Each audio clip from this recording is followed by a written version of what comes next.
Okay then, new WoW expansion's out, and for many people, the one question in their head is WoW back, right? Is it going to be back? Can it even be back? Like, is it even possible for Blizzard to win people back who have maybe wandered away from the game over the last while?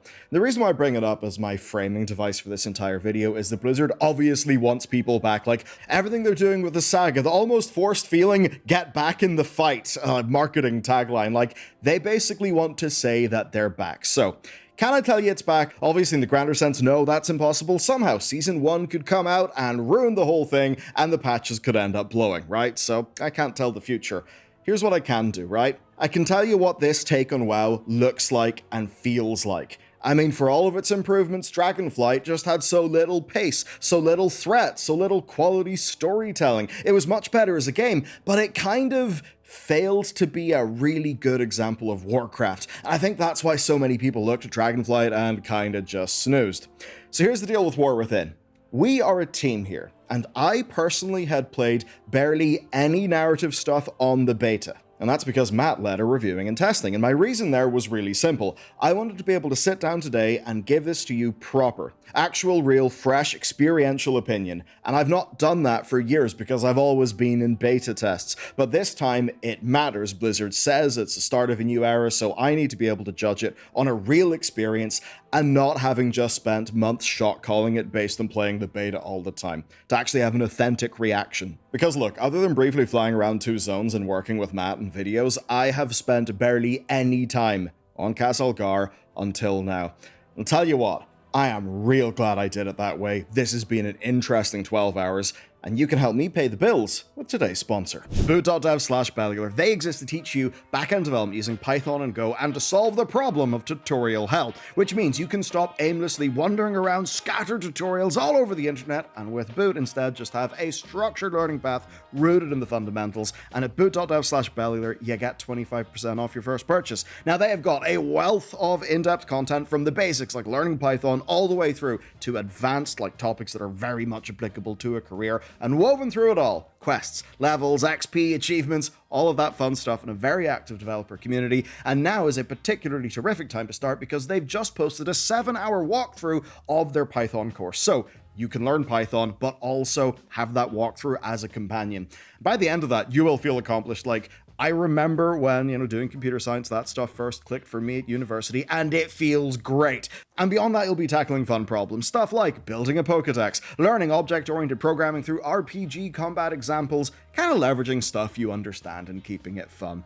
And from my own experience, I know that self-directed learning is the best way. Boot harnesses that by giving you everything you need in one place and properly in depth. So go write a shitload of code at boot.dev/Bellular. You'll get 25% off your first purchase, and that's backed by their no questions asked 30-day money-back guarantee. And they've got free demos of all of their courses, so you can just go wild browsing about first. Thanks to them for sponsoring. Let's go. By the way, this is spoiler-free until a short bit later on, and I will heavily signpost it, so don't worry. Feel free to listen to this video. Obviously, things will be on screen. If you don't want to see what's on screen, don't look at the screen and just have a listen. Now, the first thing to talk about is the intro.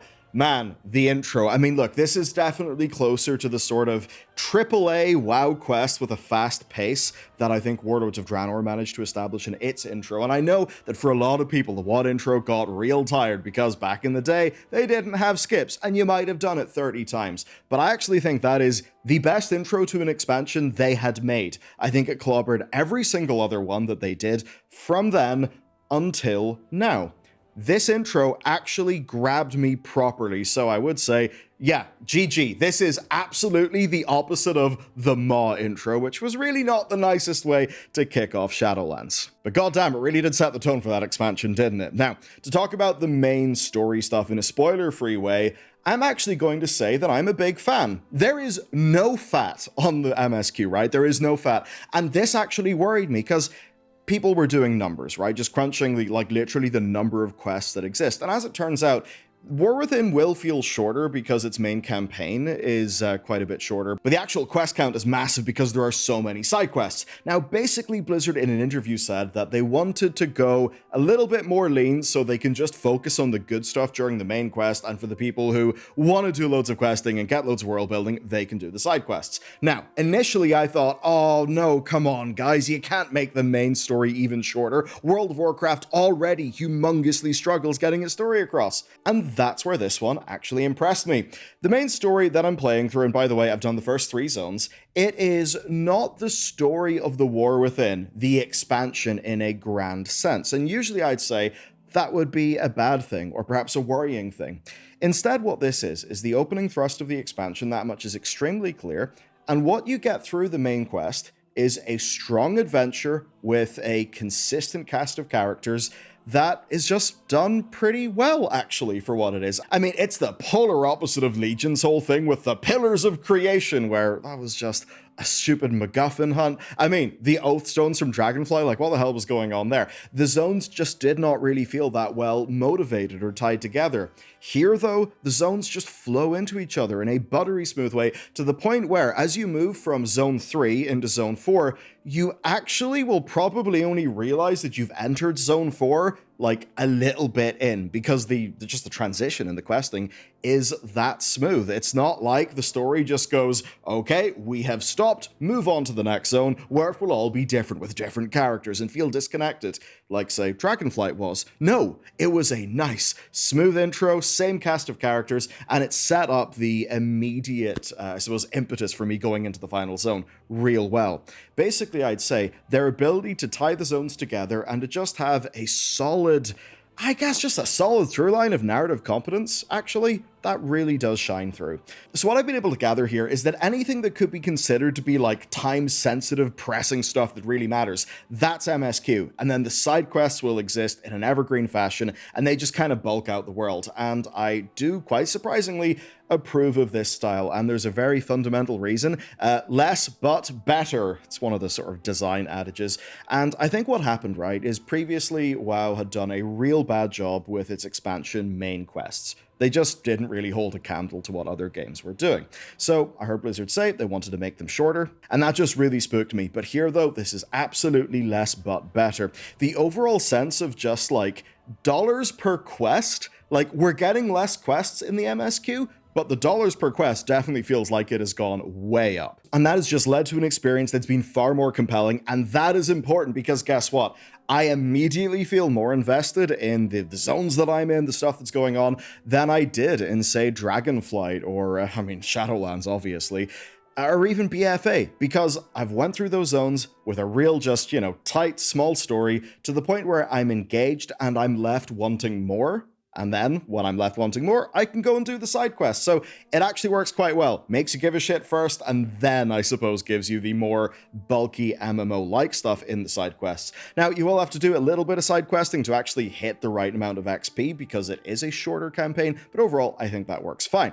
Now, I also want to talk about gameplay. One of the things when playing FF14 that I really, really liked during MSQ was the solo trials. And this is where they've actually captured a strength that FF14 had done real well with what they would call solo duty. So let's say there's a boss fight between like you and some other character in FF14. They may just do that as a pretty cool scripted 1v1 duel. It's a thing that they've done pretty well in the past, and Blizzard are not really doing like a one-to-one sort of identical thing here, but what they are doing is continually trying to keep the gameplay just a lot more engaging. Now, where this works best is in the scenario. So the first one is the Rookery Dungeon.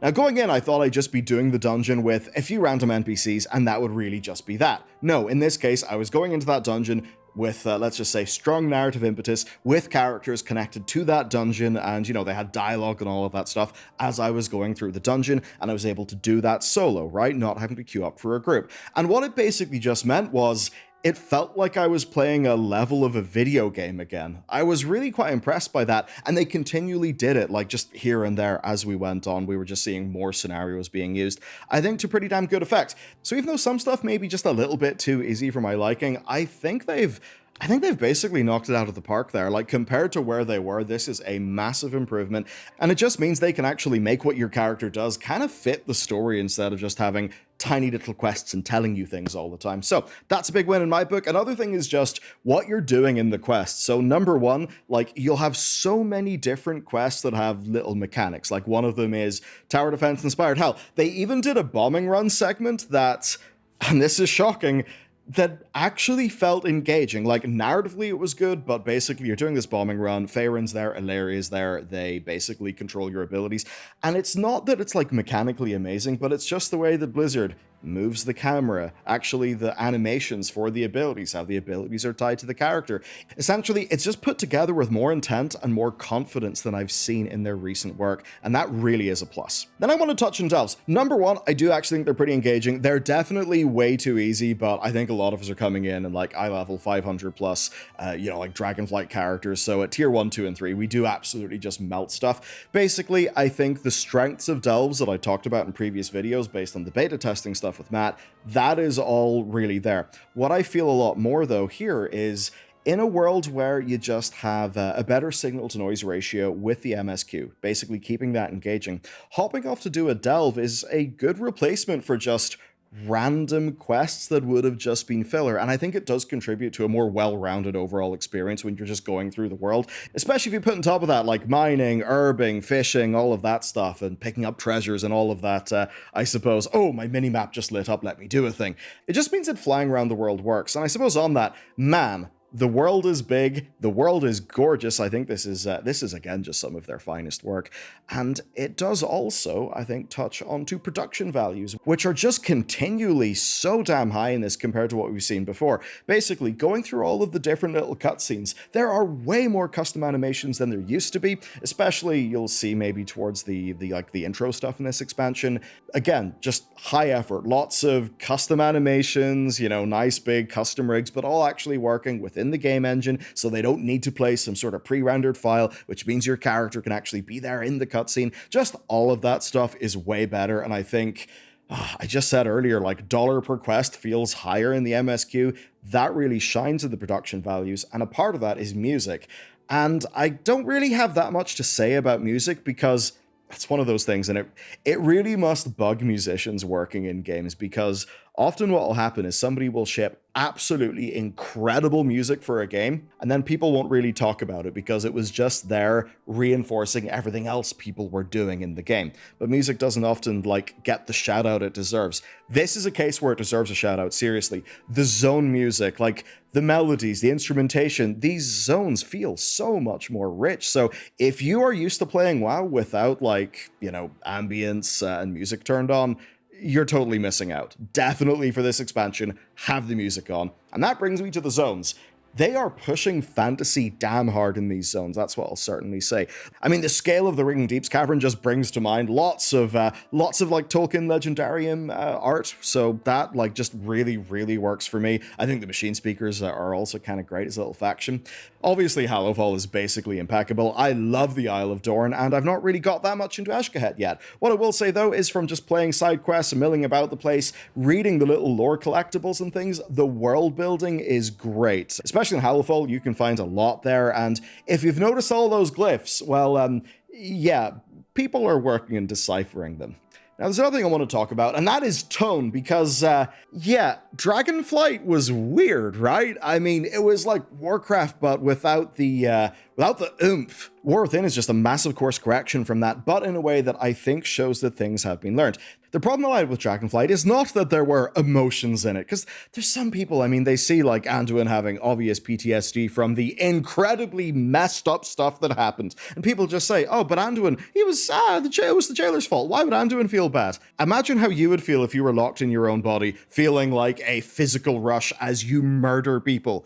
Yeah, it would be pretty traumatizing. What that, of course, does is set Anduin up for a really good character arc, which does involve him actually being in the fight and doing shit. And that's the bit where I think we're really advancing. Previously in Dragonflight, I think the dialogue was, I think, really quite awful for for quite a lot of stuff. I mean, I don't really know what was going on with Dragonflight, but I think it really struggled with its dialogue. And then it was clear, like, some people at Blizzard just got some emotional intelligence appeared, and they were better at talking about emotions and interpersonal stuff. And yeah, that totally shone through in Dragonflight. The problem was that Dragonflight kind of forgot to be a Warcraft thing. So I think what we're seeing here is the benefits that emotional maturity can bring. But of course, the thing is, it's got to exist with balance. There has to be action that's exciting. There has to be stakes. And I think they've basically walked a fine line, but I think they've walked it fairly well. There are still some parts where, like, specific wording will make me, like, just cringe a little bit, which sometimes ends up being a good test, because there's a lot of times where I notice with Blizzard things, I'm just a little smidge cheesed out, but a lot of other people are very, very, very excited. So I don't take that as a particularly bad sign. And again, not to do spoilers, but I think what's basically helped is you are constantly harried by the enemy the entire way through the campaign, and it feels like you're dealing with an active enemy. It's less like, say, bits of Dragonflight where, you arrive somewhere, there's a bunch of random primalists, you don't really know anything about the primalists, you kill them, you move on, it's just boring. Here, though, you just immediately understand the Nerubians more. You have more of a connection to them, and they feel active. They keep on appearing, showing up, getting the drop on you. I suppose where in the past it would feel like we just bumble into our enemies and kill them because we're strong, here it actually feels like a struggle with our enemies, and that just means that, like, the stakes, the conflict, it's all way better, but also there's a little bit of curiosity. And I guess that's where Dragonflight didn't really work. I mean, it could do some novel thing with a gimmicky quest with Chromie or whatever, but I never felt like something unexpected could happen. And here, the things that happen are expected, but it's just the way that they happen. They feel better motivated. Again, it just feels like our villains are more active and are trying to mess us up. And that's something that's all too rare in MMOs that so often have had to just rely on, here's a field, there's a house in the field, and we've placed a bunch of NPCs and a quest will lead you there, which would always end up feeling static. Here, though, it feels active, so overall for me with the zones, I am very pleased so far. And then the next thing that brings me to is the peoples. So here's the deal, right? The Earthen and the Arathi, I am immediately more engaged in them than really any of the stuff that was going on in the Dragon Isles. And I only bring up Dragonflight because it's the most recent thing. So, there was so much in Dragonflight that I liked. I liked the Centaur, I liked the Tuskar, I thought the plot stuff was fine. Here, though, I think they've just pulled off the Earthen in a way that is way, way, way superior. And I guess what they've really done is they've taken the character of Magni, they've been realistic about what it would actually feel like to be Magni in his situation, they've executed on his character well, but his internal struggle also mirrors so much of the societal struggle that the Earthen have. I think what I basically mean is that Blizzard's execution took something that I thought I would be pretty bored by and actually made it interesting to me. I guess just the narrative design is real solid there. Then the Arathi, look, they're basically all that I could hope for. It's enough for us to be, like, suspicious at their empire, but of course work with these people, these individuals that we find ourselves with. And as someone who's been pretty into the lore, there's a lot of things to do with them that absolutely makes my head spin in a good way. Let's talk about the spoiler reactions. There are chapters in this video, so, if you don't want spoilers, just skip to the next chapter. Okay, right. The Thrall and Jaina drama, I loved how this was solved, where really it was never a drama. If you're not aware, people basically thought, where the hell are Thrall and Jaina? What's going on? They're here in the intro, and then they're never seen again in the expansion. Lore Twitter was dooming over all of it. And it just turns out, yeah, there's a cinematic that people didn't see, and what basically happens is Thrall and Jaina say, okay, we need to go and get the Alliance and the Horde because events have happened, and they need to know. Of course, some data mining points to Horde and Alliance arriving at some point in the future, so yeah, that whole thing works. Then Xal'atath, she is just immediately a way more gripping villain than anything we have had recently. Like, comparing her to do the recents, her to Sylvanas in BFA, absolutely trounced. Again, the thing with Sylvanas, she could have been an interesting character, and the Sylvanas book actually does make for a really good read, but it was just the way that, like, Sylvanas was kind of portrayed, represented to the player. With Zal, though, everything that they have done in-game, I think, has just worked so damn well. And to be honest, in a way that may not even hit for all of us, because, look, we kind of knew that Dalaran would be wrecked. Like, we knew about that from the start. I've got a feeling, though, if you've been completely unplugged, right, with World of Warcraft, you come back to this, you see an expansion intro that is about to literally be the same as Legion, and then it immediately goes tits up because the villain has genuinely outplayed you and the people around you. Yeah, that actually is great for starting a new, I suppose, chapter in a saga. On that, is Khadgar dead? Is he dead? I don't know. I mean, it certainly looks like he's super dead, but remember the rule. Like, did we see his last breath on screen? No, we didn't. All we know is he got slurped up into a spooky black hole that then kind of exploded. So who knows? Could Khadgar be portaled away somewhere else? Maybe. Could he be in some bizarre realm? Maybe. I mean, look, my personal headcanon theory is this. The guy who voices Khadgar played Master Braytak in Stargate SG-1. He was the consistently most death-flagged character of all time, and he never croaks. So, number one, that's my headcanon. Number two, though, Medivh is still out there at large doing weird stuff that we don't understand. That had been established in the assault on Karazhan at the start of Legion. So that just makes me think there's probably more at play here. I don't know. Another lore thing, I suppose it could also be gameplay though, shaman tanks, because if you look at Belgrim's party frame when he's in your party, he's a tank. But he's also a shaman, and obviously we know that in the past expansion, they added the Ogvoker, and you may say, 4 specs, that's absolutely insane. But it's not really, because druids have already got that, and look, World of Warcraft has a shortage in tanks right now. So if Blizzard did want to juice up some interest, I think doing that with Shaman would be really wise. Though, of course, there are broader reasons as to why people, aren't really tanking as much these days. The other thing that's interesting to me, though, Anduin versus the Arathi Emperor. I love the way that they're both basically seeing the Radiant Song vision. And I just think that with how they're world building that, he's going to be set up to be just a really, really good opposing character. So I'm looking forward to that. And that's a big thing, actually, because so much of WoW lore has been, these days, it's been analysis and trying to read the tea leaves and strange hints and things that are just woven throughout the game, especially in like Shadowlands and BFA. But see, in those times, it felt like they were kind of reconstituting old lore for a different purpose. I mean, especially Shadowlands with its parasitic lore. What's great here is this feels like a genuine expansion. These Arathi are immediately appealing in so many ways, and they genuinely expand the lore in a way that does actually make sense to me. So yeah, I mean, it's an expansion that feels like an actual expansion. That has been one of WoW's biggest problems. Its expansions were basically just, okay, Warcraft 3 was awesome, let's tie up the loose ends and do big expansions based on the cool bits of Warcraft 3, Illidan and Arthas. And then after that, well, WoW has a rocky road when it comes to their narrative, when it comes to their world building. I'm not saying it's all bad. I'm not saying it's all amazing. It was just quite up and down. Whereas here, though, this just feels like a great expansion. And speaking of expansion, I think one expansion feature we may definitely get is a Haranir allied race, just because now that I've finally met them, I think it's just it's a gripping intro. It's really light touch, but it's just really well executed. So Haranir allied race, I honestly would have struggled to see it beforehand, but seeing them in game, thinking about how they've even had such a prominent place in the marketing, even though they don't have a massive place in the game, definitely makes me think there'll be more of them in the patch content, and that certainly makes me expect that allied races will be a thing. And also, yes, I've definitely been thinking about the Spore Mound and Draenor and all of that crazy lore with Agrimar.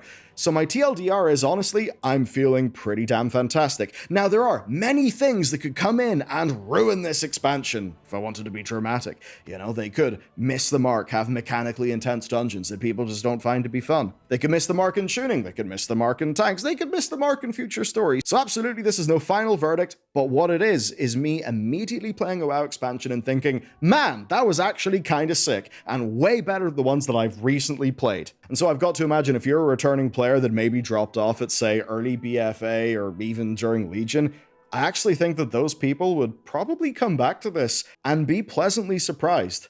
And I don't think I would have been able to say that for any past expansion. I certainly couldn't say it for Dragonflight, because Dragonflight doesn't give you an amazing first impression in terms of like, Warcraft, this world that you used to like is back.